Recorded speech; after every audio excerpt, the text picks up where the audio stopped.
এবং 8ই জানুয়ারি শেষ সন্ধ্যার সঙ্গীত শিল্পী আনন্দিত। তৃতীয় আঞ্চলিক কুষ্টি মেলা 2000 প্রেরণায় পশ্চিম বর্ধমান জেলা মিশন ম্যানেজমেন্ট এবং তার সঙ্গে সঙ্গে আমাদের যে নিবিড় সংশোধন চলছে আমাদের নির্বাচকদের তালিকা, তাই নিয়েও খুব ব্যস্ত আছেন। তার ভেতরেও উনি এসছেন, আমি খুব আনন্দিত। আপনাকে কিছু বলার জন্য অনুরোধ করব। আপনারা জানেন 2024-এ আমাদের মন্ত্রী স্যারের উদ্যোগে আমাদের মাননীয় মুখ্যমন্ত্রী ম্যাডাম গভর্নমেন্ট অফ ওয়েস্ট বেঙ্গলের একটা বিশেষ উদ্যোগ সৃষ্টিশ্রী মেলা, এটা আমাদের দুর্গাপুরে আঞ্চলিক মেলা হিসাবে প্রথমবার আমরা পাই। ওটার জন্য আমাদের পশ্চিমবঙ্গ সরকার দপ্তর মন্ত্রী স্যার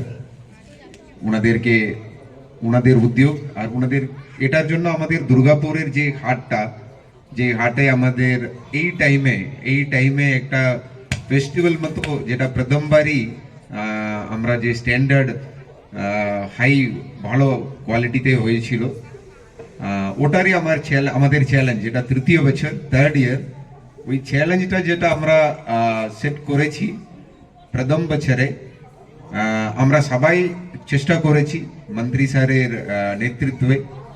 উনি প্রথম দিন থেকে যে ডেট থেকে শুরু, এটা কোনো অন্তরায় নয়, কারণ একই মেলায় রোজ রোজ একই মানুষ যায়, তার আরো বেশি অপশন রইল। একটা মেলায় 1 তারিখে যাবেন, আরেকটা মেলায় 30 তারিখে ঘুরে যাবেন, একটা মেলায় 2 তারিখে যাবেন, আর একটা মেলায় 3 তারিখে আসবেন, কোনো অসুবিধে নেই।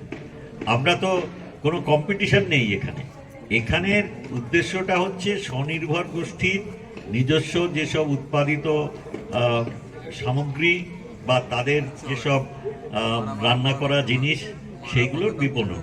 তো এর একটা আলাদা মাধুর্য আছে, ওটা আমাদের ঐতিহ্যময় একটা মেলা, তারও একটা নিজস্ব আকর্ষণ আছে। কিন্তু আমার মনে হচ্ছে না এখানে এইটা হলে ওইটা হবে না,